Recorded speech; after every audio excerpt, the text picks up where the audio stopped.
Muito bom dia a todos e a todas. Tenho muito prazer, muita honra de estar aqui e de compartilhar algumas ideias e algumas reflexões. O João disse que eu podia falar sobre o que eu quisesse. Então, como eu viajei 5.000 milhas, vou falar um pouco sobre o Brasil, sobre o mundo e sobre o futuro da humanidade. Acho que nos 30 minutos dá tempo de refletirmos muito e pensarmos algumas coisas juntos. Eu, felizmente, não pude estar aqui ontem, portanto, não sei o que já foi conversado e se eu estiver repisando alguma coisa que já foi falada, eu peço desculpas. E, como eu disse, classifiquei um pouco a minha apresentação nessas três partes, um pouquinho sobre o Brasil, um pouquinho sobre o mundo e os temas que eu acho que nos preocupam para o futuro. Eu sempre me preocupo muito com classificações. Me lembro sempre de um embaixador brasileiro que me disse que chegou na biblioteca de uma embaixada e encontrou na seção de religião o espírito das leis de Montesquieu. E na de botânica estava Raízes do Brasil, do Sérgio Buarque de Holanda. Eu preciso ter cuidado com as classificações.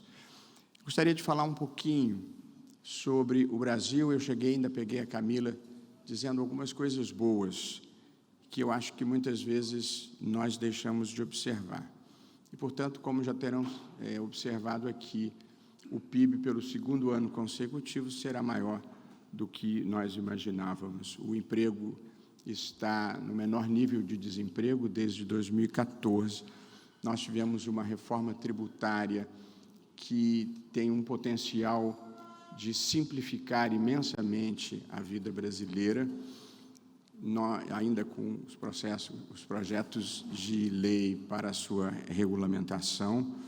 A inflação um pouquinho fora da meta, mas ainda dentro da margem de tolerância. Acho que diminuiu de maneira muito substantiva a temperatura política do país, o que eu acho que nos faz a todos muito bem. Eu não sei se eu saudei todas as pessoas, eu não tenho uma nominata aqui, mas, João, muito obrigado pelo convite e prazer de estar aqui. Cumprimento todas as autoridades na pessoa do meu querido amigo e ex-colega Ricardo Lewandowski, hoje ministro da Justiça. Tivemos essa diminuição da temperatura política, que eu acho que faz bem ao país. Agora as pessoas discordam ou concordam com o que está acontecendo, mas nós vivemos um momento de elevação da civilidade, o que eu acho que é muito importante. Gosto sempre de lembrar que o país comemora 36 anos da Constituição de 1988, uma Constituição que nos proporcionou estabilidade institucional, estabilidade monetária e uma razoável, embora ainda insuficiente, inclusão social. De modo que, às vezes, nós nos impressionamos negativamente com a fotografia, mas há muitos indicadores positivos. A própria Camila falava no momento de especial acúmulo de reservas internacionais. No entanto, sempre que se pensa o Brasil, nós também não devemos fechar os olhos para os problemas persistentes que nós temos e que ainda precisamos superar, que começam pela pobreza. Nós ainda temos 25% de pessoas abaixo da linha da pobreza no Brasil, e um país que produz alimentos como o Brasil e a 8ª maior economia do mundo não pode ter gente passando fome, e acho que nós nunca podemos deixar de ter esse item na nossa agenda. A desigualdade abissal continua a ser um problema dramático na vida brasileira. Nós temos um país em que 63% da riqueza está concentrada em 1% da população, que somos nós, na verdade, não são os outros, não pode ficar fora do radar.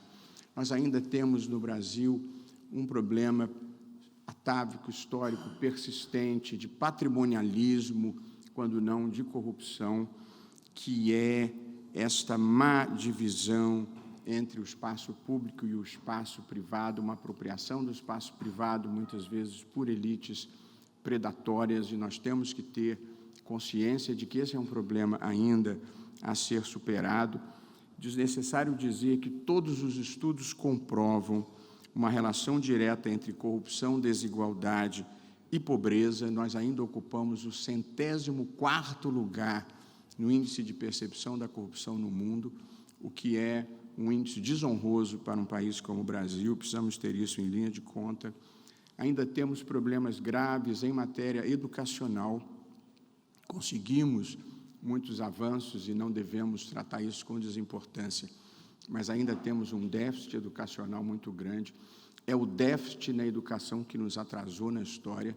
O Brasil só universalizou o ensino fundamental 100 anos depois dos Estados Unidos. Isso explica muita coisa.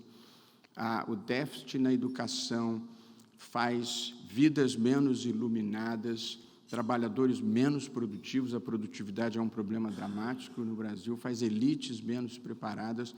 A educação continua a ser, na minha visão, o topo da agenda brasileira, e, embora as pessoas ainda se refiram muito a isso, nem sempre elas colocam o orçamento e o coração no que dizem. Nós ainda temos um problema persistente de baixo crescimento econômico. Esse é um ponto importante que as estatísticas históricas revelam. O Brasil, entre 1900 e 1980, foi um dos países que mais cresceu no mundo, a uma taxa anual de 5,5%. Nas últimas décadas, nós temos crescido a uma taxa de 2%, em média, ao ano, o que é insuficiente para nós promovermos a distribuição de riqueza que precisamos para enfrentar a pobreza. E, por último, no tópico ainda dos problemas que não devemos empurrar para baixo do tapete, temos uma crescente preocupação com o tema da segurança pública e da violência. O Brasil tem mais de 40 mil mortes intencionais, 40 mil mortes violentas por ano. Portanto, o Brasil vive anualmente uma guerra que nós precisamos ser capazes de equacionar. Aqui o ministro Lewandowski, está aqui o Andrei, diretor-geral da Polícia Federal.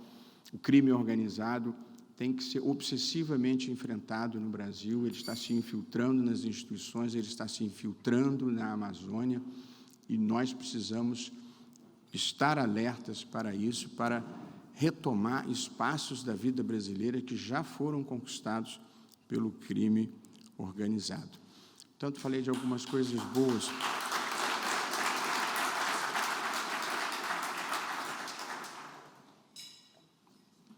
Falei das boas, falei das que nós ainda precisamos enfrentar, mas continuo a achar que o Brasil ainda é a grande ou uma das grandes opções de investimento no mundo, pelo seu importantíssimo papel ambiental. O Brasil tem a maior biodiversidade do planeta. O Brasil tem um papel decisivo no ciclo da água, temos 12% da água doce do mundo. O Brasil tem um papel extraordinário no enfrentamento da mudança climática, pelo papel que a Amazônia desempenha pela sua biodiversidade, pelo seu papel no ciclo da água e pela sua capacidade de armazenar carbono. O Brasil é especialmente atraente porque nós temos fronteiras consolidadas e vivemos em paz com todos os nossos vizinhos. Na verdade, o Brasil vive em paz com todos os países do mundo. Nós conseguimos fazer com que a democracia prevalecesse, apesar de tudo. Nós temos estabilidade institucional, temos, ao contrário das intrigas, não sei se Pacheco está por aí, que aqui e ali se ouvem, nós vivemos em grande harmonia entre os poderes. Harmonia não significa concordância plena. Harmonia significa que nós somos capazes de, eventualmente, divergir civilizadamente e convergir para muitas coisas e, sobretudo, nos tratarmos bem e nos querermos bem, o que também faz muita diferença na vida. Somos um país em que não há conflitos religiosos, convivemos todos pacificamente. Somos um país multirracial, um país multicultural.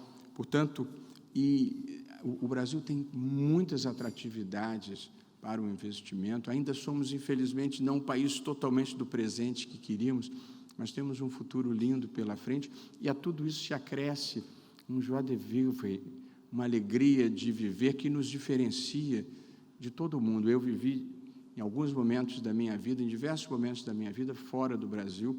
Nunca tive vontade de ficar fora do Brasil, porque essa capacidade que nós temos de viver com alegria, de viver com afetividade, é um traço distintivo que faz a vida no Brasil ser especialmente boa. Há uma preocupação sempre, para quem lida com investimentos, com o tema da segurança jurídica. Aqui, às vezes, há uma percepção que eu creio que não é propriamente correspondente à realidade. As percepções, às vezes, não correspondem à realidade. O Brasil é um país que, no geral, tem segurança jurídica no sentido de... A segurança jurídica significa, basicamente, estabilidade para o que passou e previsibilidade pelo que vem pela frente. E penso que, no geral, o Brasil oferece, sim, segurança jurídica, embora nós tenhamos excesso de litigiosidade em 3 áreas que eu acho que merecem ser destacadas. A primeira delas é uma imensa litigiosidade trabalhista. Nós temos 5 milhões de reclamações trabalhistas em curso. Esse é um número totalmente fora do padrão mundial e acho que nós temos que ser capazes de equacionar. Eu tenho procurado estudar esse assunto e agora acabei de tomar uma medida procurando enfrentar esse assunto. As causas são, na minha visão, primeiro, tem empregador que não cumpre mesmo o que tem que cumprir. Segundo, tem uma indústria de reclamações trabalhistas. E terceiro, tem uma legislação excessivamente complicada. No Conselho Nacional de Justiça, com o apoio dos conselheiros, nós aprovamos, na semana passada, uma resolução que acho que pode impactar, em alguma medida, a litigiosidade trabalhista, que foi uma resolução que prevê que, se o empregador e o empregado estiverem de acordo no momento da rescisão do contrato de trabalho, eles podem levar à Justiça do Trabalho para homologação e aquilo significará quitação final sem nenhuma possibilidade de ajuizamento de nova reclamação. Porque o que acontece...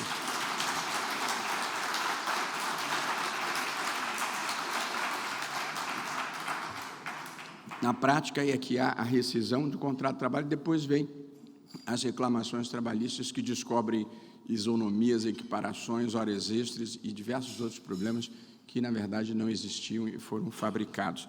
Mas temos a expectativa de enfrentar a litigiosidade trabalhista.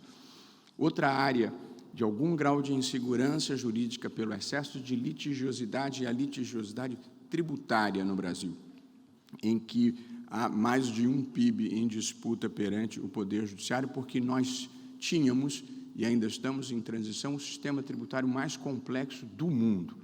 E agora, com a reforma tributária aprovada em boa hora pelo Congresso Nacional, depois de 30 anos de debates, nós temos a possibilidade de uma simplificação relevante do sistema tributário, desde que a legislação saia boa, presidente. Isso todos nós estamos focados, já existem os projetos de lei em tramitação, um deles já aprovado na Câmara e distribuído ao Senado, mas acho que nós vamos ser capazes de diminuir a litigiosidade trabalhista. E há uma terceira área muito específica em que o país tem uma litigiosidade excessiva, que é a da saúde. Tanto saúde pública quanto saúde privada, nós temos um nível de judicialização que muitas vezes desarruma o orçamento, quer da União, quer dos Estados, e no Supremo, recentemente, tivemos 2 linhas de decisão tentando organizar competências da União, Estados e municípios nessa matéria, competências da Justiça Federal e da Justiça Estadual, e critérios mínimos para a dispensação de medicamentos, sobretudo os medicamentos de alto custo, que são postulados judicialmente. Essa é uma das questões mais difíceis e dramáticas na vida de um país como o Brasil. As ações judiciais que pedem a distribuição para, às vezes, poucas pessoas de medicamentos que custam 1 milhão, 5 milhões, 10 milhões por mês.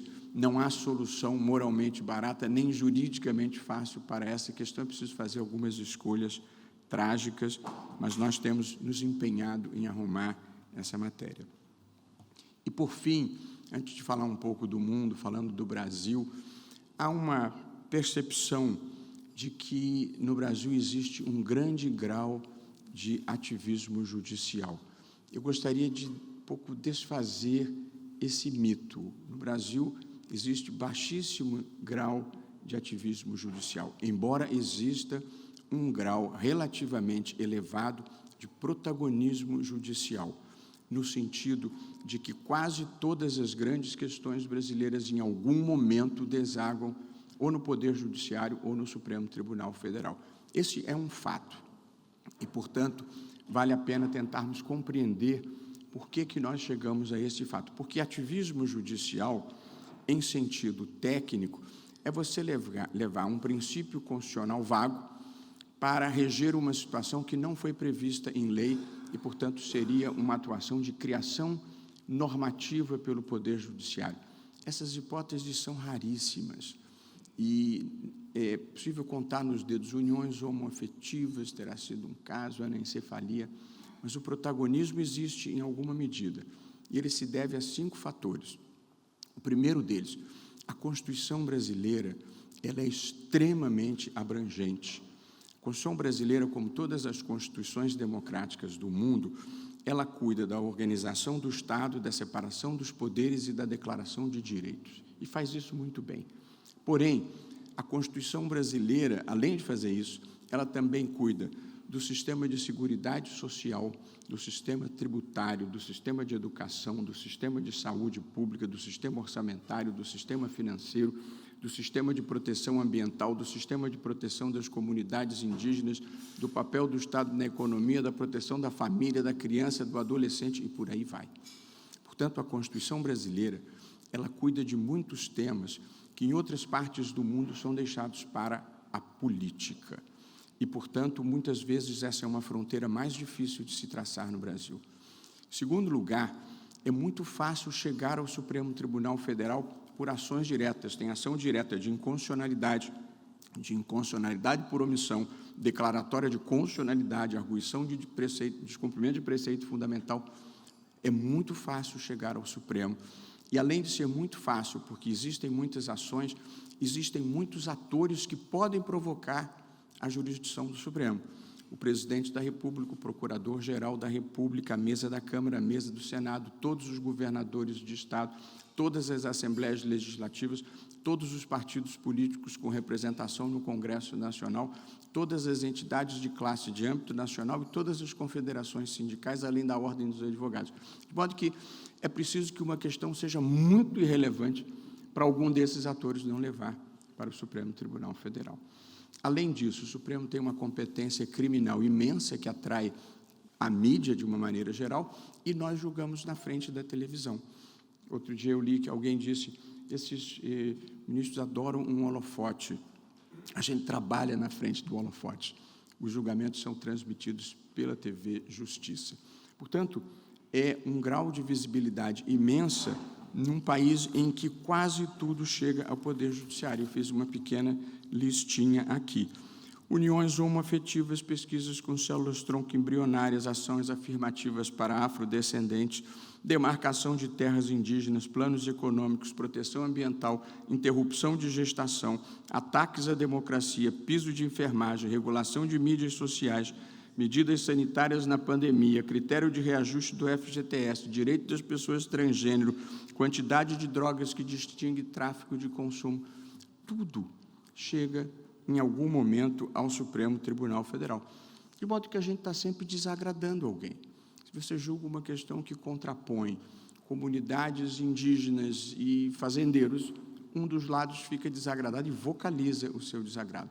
Se você tem uma questão que envolve contribuinte e governo federal, um dos dois vai ficar desagradado e vocaliza o seu desagrado. Portanto, prestígio e importância de um tribunal não podem ser medidos em pesquisa de opinião pública, porque o nosso papel, o papel de bem cumprir a Constituição, importa em alguma medida em sempre estar desagradando alguém. Além do que, o direito não é uma ciência matemática, as pessoas têm percepções diferentes e, portanto, a legitimidade de um tribunal não se confunde com popularidade de um tribunal. Aliás, se há uma maneira na vida de a gente não agradar ninguém, é querer agradar todo mundo. Portanto, cumprimento meu querido amigo Paulo Gonet, Procurador-Geral da República, que acaba de chegar. Sem mencionar, só para fazer uma pausa amena, que a interpretação não é, como eu disse, uma ciência matemática. Existem visões de mundo, existem mais formalistas, existem pessoas que têm mais preocupação com realização da justiça no caso concreto. Eu gosto sempre de contar um episódio. A minha filha se casou no ano passado, em 2 de setembro do ano passado. A presidente do Supremo era a ministra Rosa Weber. A ministra Rosa Weber é uma pessoa muito reservada, mas gentilmente veio ao casamento. Quando ela estava saindo, eu fui até ela e perguntei: Rosa, foi tudo bem? Foi bem tratada? Ela disse: foi tudo ótimo, só não consegui comer um docinho. Eu disse: o que aconteceu? Eu disse: não, a atendente me disse que ainda não estava na hora. Peguei a ministra Rosa pelo braço, levei até a mesa de doce, virei para a atendente e disse: essa aqui é a ministra Rosa Weber, presidente do Supremo Tribunal Federal. Ela gostaria de um docinho. E a moça disse: ainda não está na hora. E eu, polidamente, disse: eu sou o pai da noiva. Ela respondeu: não muda nada. Essa moça recebeu essa instrução, estava interpretando, ela provavelmente nunca leu Kelsey, mas era uma positivista normativista, que achava que a norma nunca pode ser flexibilizada. Eu me lembrei de uma passagem que li na faculdade do Del Vecchio, que dizia: é a violação que dá vida à norma. De modo que meti a mão e catei os docinhos. Mas é só para dizer que, muitas vezes, a interpretação, essa senhora não estava errada, ela recebeu uma orientação. Portanto, interpretar é sempre estar sujeito a algum grau de divergência.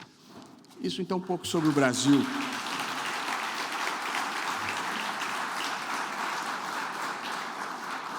Eu acho que nós vivemos apenas as dificuldades de todas as democracias, visões diferentes, tensões eventuais, mas acho que nós estamos institucionalmente muito bem. Olho para o mundo, e aí eu ultimamente ando mais preocupado com o mundo do que propriamente com o Brasil, com guerras que nós achávamos que tinham ficado em vidas passadas e que continuam a nos assombrar. Eu queria falar muito brevemente sobre 3 temas que eu acho que vão pautar a vida de todos nós, inclusive de todos os empresários que aqui estão. Eu queria dizer que eu sou um ator institucional, não sou um ator político.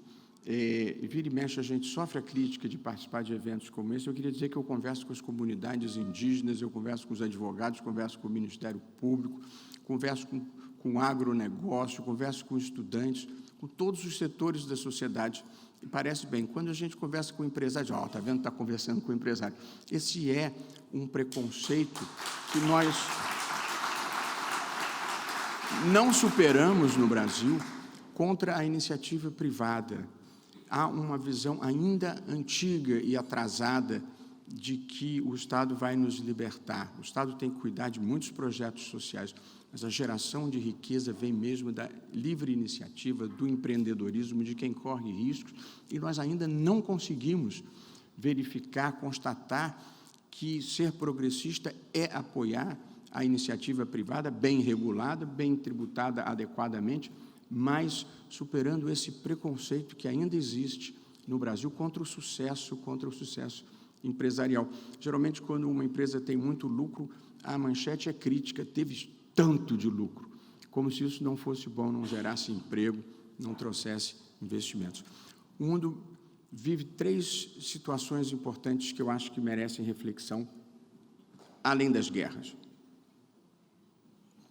Uma revolução tecnológica que está mudando as nossas vidas, uma inteligência artificial que vai revolucionar as nossas vidas e uma mudança climática que ameaça as nossas vidas. E, portanto, queria dar uma palavra sobre cada um desses temas antes de encerrar. Nós vivemos, ou vivíamos, a 3ª revolução industrial. A primeira do vapor, a segunda da eletricidade e o motor de combustão interna, e a 3ª é a revolução tecnológica, caracterizada pela substituição da tecnologia analógica pela tecnologia digital, que permitiu a universalização dos computadores pessoais, dos telefones celulares inteligentes e da internet, conectando bilhões de pessoas em todo o mundo. E aí criou-se esse admirável mundo novo que o direito tenta ainda captar, caracterizado pela tecnologia da informação, pela biotecnologia, pela nanotecnologia, pela impressão em 3D, pela computação quântica, pela internet das coisas, pelos carros autônomos, algoritmo vai se tornando o conceito mais importante do nosso tempo. Quando eu e o João éramos mais jovens, nós tínhamos como as empresas mais valiosas do mundo as que exploravam petróleo, como a Exxon e a Shell, as que fabricavam automóveis, como a General Motors e a Ford, ou as que produziam os grandes equipamentos, como a General Electric. Nenhuma dessas empresas é mais, hoje, uma das mais valiosas do mundo, que são a Apple, Amazon, Facebook, Google, Microsoft e NVIDIA, essas empresas com os seus novos nomes.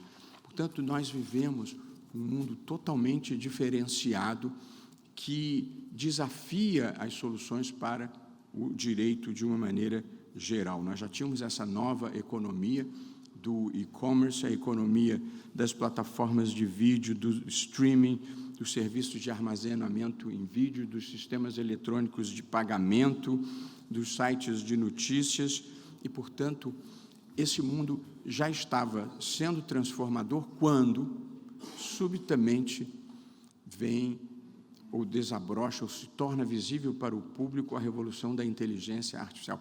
De modo que nós estamos entrando na quarta revolução industrial, que combina a inteligência artificial, a engenharia genética, que está um pouco abaixo do radar, mas vai transformar a vida na humanidade, e a internet, que já está passando da internet das coisas para a internet dos sentidos. Falo 1 minuto sobre a inteligência artificial, que, numa definição simples, é a transferência de habilidades humanas para computadores através de softwares, através de programas. A inteligência artificial, no estágio atual, ela vive com dados, objetivos e instruções que emanam de pessoas humanas. A inteligência artificial não tem consciência de si mesma, não tem discernimento do que é certo ou errado, do que é bem ou mal, não tem sequer senso comum. Ela é integralmente alimentada pela condição humana. Surge essa fórmula, porque são diversos os campos da inteligência artificial generativa, que é essa capaz de produzir conteúdo, textos, sons, imagens e falar com a gente, na sua versão mais conhecida, versão comercial mais conhecida, que é o ChatGPT. Há quem compare a transformação da inteligência artificial, que está em curso, com a invenção da imprensa por Gutenberg, em 1455, e o Iluminismo, que mudaram a velocidade da circulação do conhecimento e a própria posição da condição humana na Terra, separando a ciência da fé. E acho mesmo que nós vivemos esse momento transformador em que a inteligência artificial trará, em todas as áreas de atividade no setor público e no setor privado, inovações que incluem melhor capacidade decisória em muitas matérias, porque a inteligência artificial tem capacidade de processar muito mais informações em muito maior velocidade do que o cérebro humano. Isso é uma transformação muito profunda. É uma passagem que eu li recentemente que dizia que se uma jovem ou um jovem tiver 2 pretendentes e estiver em dúvida, o Google é capaz de fazer a escolha pelo pretendido melhor do que o próprio interessado, apenas cruzando as informações que já tem sobre pretendentes e pretendidos. Eu escrevi na margem do meu livro, prefiro errar sozinho. Mas a verdade é que essa é uma transformação muito profunda que vai acontecer. Com a automação, a mudança na linguagem. Eu estive num congresso de inteligência artificial na China, em julho, agora passado. Um professor chinês falava aqui exatamente onde eu estou, e num telão ali ao lado aparecia a versão em inglês automaticamente escrita. Portanto, a linguagem vai deixar de ser uma barreira na humanidade. Ainda esses dias, um professor português, meu amigo, me mostrou uma aula dele em mandarim, língua da qual ele não fala uma palavra sequer. Pegaram a voz dele, dando uma aula em português, e transformaram com a voz dele aquilo numa aula em mandarim. Essa é uma transformação muito profunda que vai acontecer no mundo, a superação das barreiras da linguagem. A medicina hoje já é cada vez mais baseada em inteligência artificial. Educação vai ser impactada pela inteligência artificial e os riscos vêm juntos. Impacto sobre o mercado de trabalho, uma preocupação imensa que nós temos que ter com o uso bélico da inteligência artificial, o risco da massificação da desinformação e muitas outras questões. A mais grave delas se chama singularidade. Eu vou gastar 1 minuto com ela e, já caminhando aqui para o meu fim, aqui a singularidade. A singularidade é um temor de que a inteligência artificial possa desenvolver consciência de si própria e ter vontade própria. Se isso acontecer, parece um filme de ficção científica, e até se isso acontecer, é ela que vai dominar o mundo, porque tem capacidade de processar muito mais informações em maior velocidade. Os cientistas dizem que o risco disso acontecer, da singularidade acontecer, é de só 10%. E aí eu me senti relativamente tranquilo, até que li um artigo do Yuval Noah Harari, em que ele dizia: você entraria num avião, se o projetista do avião dissesse que tem 10% de chance de ele cair, e aquilo acendeu uma luz amarela. E eu li um experimento chamado AlphaZero, em que computador foi ensinado a jogar xadrez. Havia uma experiência antiga da IBM que o computador foi abastecido com todas as jogadas, com todas as aberturas, e ganhou algumas partidas de um grande mestre. Mas agora eles ensinaram apenas as regras para esse computador. E o computador, com as regras, jogou contra si próprio, desenvolveu estratégias e passou a jogar com os grandes mestres e ganhava todas, com aberturas e jogadas que ele não tinha sido ensinado e que, mais do que isso, eram totalmente incomuns e imprevisíveis. Ou seja, ele desenvolveu uma capacidade de elaborar as próprias estratégias. Isso acende uma luz amarela das potencialidades e riscos da inteligência artificial, que precisa ser regulada. O mundo inteiro está tentando regular a inteligência artificial, mas há um problema muito grande. É a velocidade da transformação, que dificulta a previsibilidade das condutas. Há um projeto no Senado, da autoria de diversos especialistas, encampado pelo presidente Rodrigo Pacheco, mas a dificuldade é que o telefone fixo, aquele pretão que os mais jovens nem conhecem, que a gente colocava numa mesinha com destaque na sala de casa e declarava no imposto de renda, ele levou 75 anos para chegar a 100 milhões de usuários. O telefone celular, esse aqui, segundo meu querido amigo Carlos Aires, aproxima quem está longe e afasta quem está perto, porque você chega numa mesa, está todo mundo olhando no celular. O celular levou 16 anos para chegar a 100 milhões de usuários. A internet levou 7 anos para chegar a 100 milhões de usuários. O ChatGPT chegou a 100 milhões de usuários em 2 meses. O ChatGPT chegou a 100 milhões de usuários em 2 meses. Essa é a velocidade da transformação no mundo que nós estamos vivendo e, portanto, a dificuldade na sua regulação. E, por fim, uma palavra sobre a mudança climática, que é um tema que, hoje em dia, assombra a humanidade, talvez ainda não na intensidade em que isso é necessário. O Brasil vive, nesse momento, como todos terão acompanhado, as inundações do Rio Grande do Sul, devastadoras, a maior seca na história da Amazônia e as queimadas no Pantanal. Felizmente choveu em Brasília. Brasília ardia em fogo, às vezes arde em sentido metafórico, mas estava ardendo em sentido físico. Assim, você via a fumaça e o fogo chegando na cidade. Esse é um alerta muito importante da natureza sobre o que está acontecendo no mundo e que deve servir para derrotar todos os negacionismos e fazer com que todos os poderes da República se mobilizem para o enfrentamento da mudança climática, que é um problema, e o Brasil tem que liderar esse processo, porque tem imensa capacidade de produção de energia limpa, de energias renováveis, e tem a Amazônia, como eu falei, que é o maior armazenador de carbono, o maior prestador de serviços ambientais do planeta. Portanto, e o Judiciário tem começado a intervir nessa matéria, muitas vezes por inércia dos poderes públicos, e porque essa se tornou uma questão de proteção dos direitos fundamentais. Portanto, essas são, nos 33 minutos até aqui, algumas ideias sobre o Brasil.